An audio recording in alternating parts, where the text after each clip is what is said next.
মানুহৰ জীৱন ধ্বংস কৰা বদ অভ্যাসনো কি যি বদ অভ্যাস থাকিলে আপোনাৰ জীৱন দুখময় হৈ পৰিব প্ৰথমটো বদগুণ হৈছে ইচ্ছা যে ব্যক্তিয়ে ইচ্ছাৰ ওপৰত নিয়ন্ত্ৰণ কৰিব নোৱাৰে সেই ব্যক্তি কেতিয়াও সফল নহয় কাৰণ এটা ইচ্ছা পূৰণ হলে তেওঁৰ মনত আন এটা ইচ্ছাই বাহ লয় এইদৰে কৰোতে কৰোতে মানুহৰ ইচ্ছা বাঢ়ি গৈ থকাত মনত সন্তোষ নোহোৱা হয় সেই ইচ্ছা নিয়ন্ত্ৰণ কৰিব পাৰিলে মনলৈ শান্তি আহে আৰু তেতিয়া জীৱন সুখেৰে ভৰি পৰে সেইদৰে দ্বিতীয়টো বদগুণ হৈছে বাসনা বাসনা মানুহৰ মনত থকা ইচ্ছাৰ পৰা সৃষ্টি হয় ইচ্ছাৰ দৰে বাসনাও বাঢ়ি গৈ থাকে বাসনাক বশীভূত হলে মানুহে একোৱেই দেখা নাপায় এই পৃথিৱীত যিমান ডাঙৰ যুদ্ধ হৈছে অধিকসংখ্যকেই স্ত্ৰীক কেন্দ্ৰ কৰি বাসনাক কেন্দ্ৰ কৰি নাৰীৰ প্ৰেমৰ বাবেই বহু ৰজা মহাৰাজাৰ পতন হৈছিল ৰাৱণ এজন অতি বিদ্বান পুৰুষ আছিল কিন্তু মাতা সীতাক পোৱাৰ বাসনাই তেওঁৰ মৃত্যু মাতি আনিলে বহু ৰজা মহাৰাজাৰ পতনৰ কাৰণ তেওঁলোকৰ ৰাসলীলা ভগৱানে নাৰীক সৃষ্টিৰ কাৰণে বনাইছিল পিছে মানুহে এতিয়া নাৰীক পণ্যৰূপে ব্যৱহাৰ কৰিব খোজে সেয়ে যিমান পাৰি বাসনাৰ পৰা আঁতৰত থাকিব লাগে মানুহক ধ্বংস কৰা তৃতীয়টো কাৰণ হৈছে ক্ৰোধ যেনিবা বাসনা পূৰণ নহয় তেতিয়াই মানুহৰ মনত ক্ৰোধৰ উৎপন্ন হয় আৰু ক্ৰোধৰ ফলত মানুহে নিজৰ ওপৰত নিয়ন্ত্ৰণ হেৰুৱায় যাৰ ফলত বহু ভুল সিদ্ধান্ত মানুহে লৈ পেলায় ক্ৰোধৰ বশৱৰ্তী মানুহে যাকে তাকে যি টি কৈ দিয়ে বেয়াকৈ কৈ দিয়ে খং কমিলে মানুহে নিজৰ ভুল বুজি পায় কিন্তু তেতিয়ালৈ বহু দেৰি হৈ যায় ক্ৰোধৰ বাবে বহু হৈ উঠা কামো নোহোৱা হৈ পৰে খঙত মানুহ দুৰ্বল হৈ পৰে আৰু দুৰ্বল মানুহ কেতিয়াও সফল হ'ব নোৱাৰে আৰু আটাইতকৈ ডাঙৰ বদগুণটোৱে হৈছে লোভ লোভে মানুহৰ হতুৱাই বহু বেয়া কাম কৰোৱায় লোভৰ বাবেই মানুহে আনৰ ক্ষতি কৰে সকলো মানুহৰ মনতেই কোনোবা নহয় কোনোবা সময়ত লোভৰ উৎপন্ন হয় কিবা পোৱাৰ বাসনাত লগত থকাখিনিও হেৰুৱাই পেলাই এনেকৈয়ে মানুহে যেতিয়া এটা ইচ্ছা পূৰণ হয় তেতিয়া তেওঁ বেলেগ এটাৰ লোভ মনলৈ আনে যি মানুহে লোভ কৰে তেওঁ সফলতাৰ পৰা লাহে লাহে আঁতৰি আহে সেই সময় থাকোঁতেই মানুহে লোভ সম্বৰণ কৰিব লাগে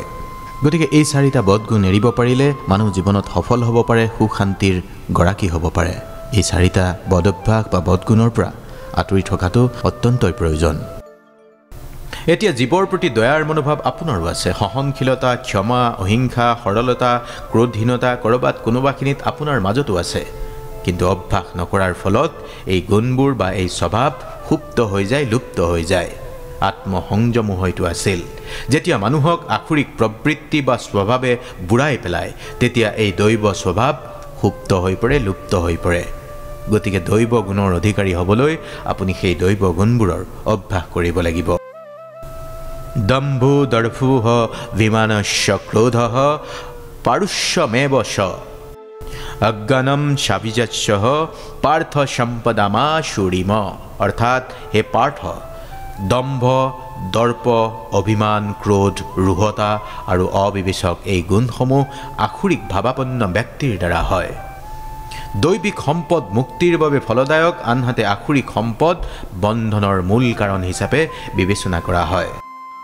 অসুৰ স্বভাৱৰ ব্যক্তিসকলে ধৰ্মৰ বিষয়ে প্ৰবৃত্ত আৰু অধৰ্ম বিষয়ৰ পৰা নিবৃত্ত হ'ব নাজানে তেওঁলোকৰ মাজত সততা আৰু সদাচাৰ মুঠেও বিদ্যমান নহয় আখৰিক স্বভাৱ থকা ব্যক্তিসকলে কয় যে এই জগত মিছা অৱলম্বনহীন আৰু ঈশ্বৰহীন কামৰ বশৱৰ্তীত এই জগত উৎপন্ন হৈছে অইন কাৰণ একোৱেই নাই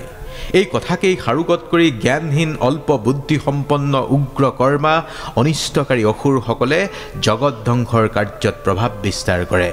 সেই আখৰিক ব্যক্তিগণে দম্ভ অহংকাৰ আৰু মদগৰ্বী হৈ অসুচি কাৰ্যত লিপ্ত হয় আৰু মোহত আবদ্ধ হৈ অসৎ কাৰ্যসমূহত প্ৰবৃত্ত হয় নিজকে সৰ্বজান্তা ভাৱত ব্ৰতী হৈ মৃত্যুকাল পৰ্যন্ত ইন্দ্ৰিয় সুখ ভোগকেই জীৱনৰ চৰম সুখ বুলি ভাবি ভুল কৰি পেলায় এইদৰেই জীৱনৰ মিথ্যা মোহত আবদ্ধ হৈ কাম ক্ৰোধৰ বলত অসৎ উপায়েৰে অৰ্থ উপাৰ্জনৰ চেষ্টা কৰে